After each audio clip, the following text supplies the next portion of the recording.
ناظرین و سامعین، السلام علیکم ورحمۃ اللہ وبرکاتہ۔ قربانی کے دن قریب ہیں، مسلمان ذوق و شوق کے ساتھ قربانیوں کی تیاریوں میں مصروف ہیں، اور اہل کراچی کا قربانی کے حوالے سے شوق قابل دید ہے ماشاءاللہ۔ چھوٹے بچے ہوں، بڑے ہوں، بزرگ ہوں، جس بھی عمر کے ہوں، قربانی کے ساتھ محبت کرتے ہوئے نظر آتے ہیں۔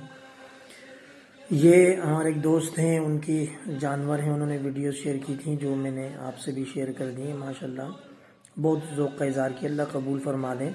قربانی کے حوالے سے حدیث شریف میں بڑی واضح رہنمائی ملتی ہے۔ صحابہ کرام نے حضور سے سوال کیا کہ یا رسول اللہ معاذ الاضاحی، حضور یہ قربانیوں کا معاملہ کیا ہے؟ تو حضور نے فرمایا سنت ابیکم ابراہیم، یہ آپ کے والد ابراہیم علیہ السلام کی سنت ہے۔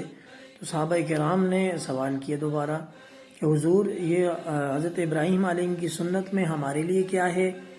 تو حضور نے فرمایا بکل شعرۃ حسنہ، ترغیب دلائی، شوق دلایا کہ آپ یہ سنت ابراہیمی پر عمل کریں۔ جو جانور کی کھال ہوتی ہے، کھال پر جو بال ہوتا ہے، ہر بال کے بدلے انشاءاللہ ایک نیکی ہے۔ وہیں صحابہ کرام نے ایک اور سوال کیا، یا رسول اللہ فالصوف، ایسا جانور ہے یہ حضور کہ جس کے اوپر کھال کے اوپر اون ہوتی ہے، اون پر ڈیفینیٹلی زیادہ بال ہوتے ہیں۔ تو فرمایا قال بکل شعرۃ من الصوف حسنہ، کہ جس جانور کی کھال صوف ہوگی یعنی اون والی ہوگی، اس کے بھی ہر بار کے بدلے ایک نیکی ہوگی۔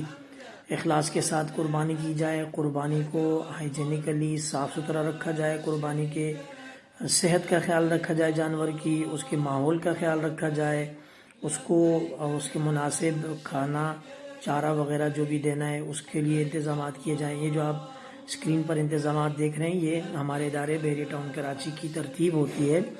وہ ہر سال بہترین انتظام کرتے ہیں قربانی کے جانوروں کا خیال رکھنے کے حوالے سے، کیونکہ جب نیکی کی جائے تو نیکی کو اتنے احسن طریقے سے کیا جائے کہ اس میں مزید شوق پیدا ہو اور آنے والی نسلوں کے لیے اس میں باقاعدہ اس میں رہنمائی ملے۔ اللہ کے نبی کے فرمان کے مطابق یہ جو 3 دن ہیں 10، 11، 12 ذوالحجہ، اس میں اللہ پاک کے ہاں اللہ کے نام پر جو خون بہایا جاتا ہے، جانور ذبح کیا جاتا ہے، یہ اللہ کو بہت پسند ہے، اللہ قبول فرمائے۔